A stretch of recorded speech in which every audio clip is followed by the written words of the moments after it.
I'm Alyce. So initially, once finishing Year 12, I started a Bachelor of Podiatry and I completed the first year of study, but then for me, it wasn't what I really wanted to do. So then I transferred and studied a Bachelor of Occupational Therapy with honours. I guess during my studies in podiatry, I found that it wasn't the career for me and that I wasn't probably enjoying it as much as what I anticipated. And I really then started to look at different avenues about different allied health fields, and I came across OT, and it really interested me, the diverse areas that you can work in, and then I really thought perhaps that might be something that I wanted to choose. It's a question that we get quite often asked, and an OT can work in quite diverse areas. So OTs look at every function of everyday living, so that's everything that a person does in their life. So that includes self-care, productivity, their job, cooking, how they manage it at home, home setup. And it's all about how an injury or an illness might impact on someone's ability to function. So at the moment I work for Eastern Health and I'm working in a major hospital. So I'm working on a rehab ward, so I see patients who've got quite diverse injuries, from fractures to elderly clients to people who've had a stroke to brain injuries, so quite a diverse range of injuries, and my role entails assessing what they were like prior to their injury and now since they've had an injury, how they're functioning. So what are the things they're having trouble with, and how as an OT we can get people back to the things that they want to do. So we employ a range of interventions, so that includes things like ADL retraining, so that uses lots of different type of equipment to enhance someone's daily activities. So things like upper limb retraining, sensory intervention, so a range of different types of intervention to allow someone to get back to the things that they want to do in their life. So OTs are found, as I said, in lots of different areas. So an OT might work with paediatrics, so with kids. They might work in schools, they might work in early intervention. An OT might work in OC rehab, so returning someone back into their workforce.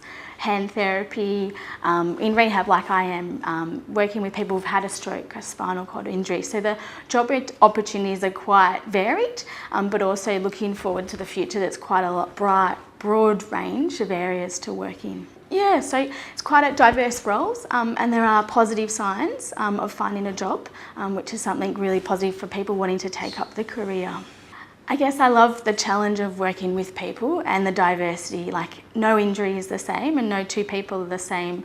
So even when someone's presented with the same injury, there's multiple different things going on for that person. So every single day is different, and it's an incredibly rewarding career that you're helping get someone back to the life that they originally perhaps had and helping them achieve the things that they want to do.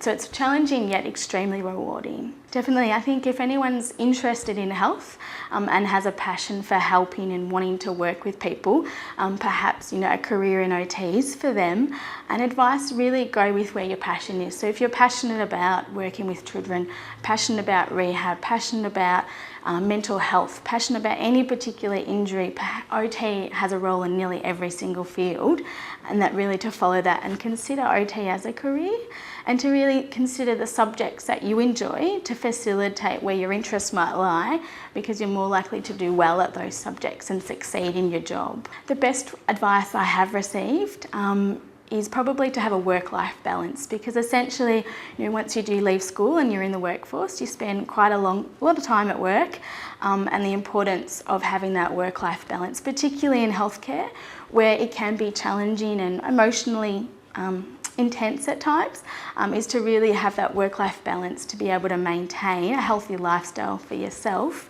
so you can provide care to others.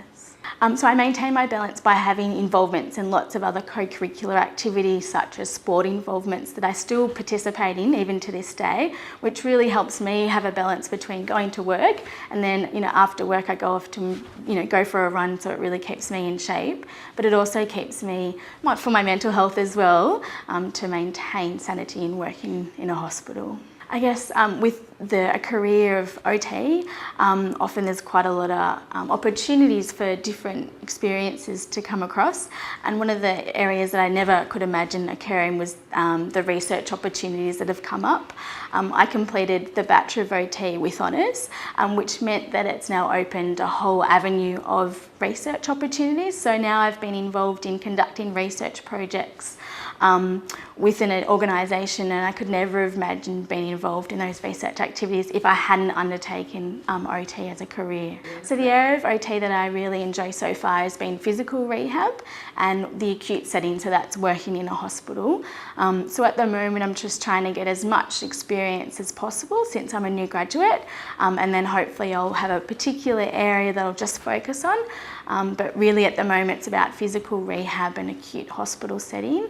And that's where you get quite a lot of injuries like stroke, spinal cord injuries, hand therapy. So I really like the physical sort of stuff. My best thing about my job is probably working with people and then seeing them achieve the things that they want to do in life. And I think some things might seem so minor to some people, and then some things are quite large, but really as an OT you're really facilitating and enabling someone to do the things that they want to do. So you're working with people over a period of time to really get back to the life that they want.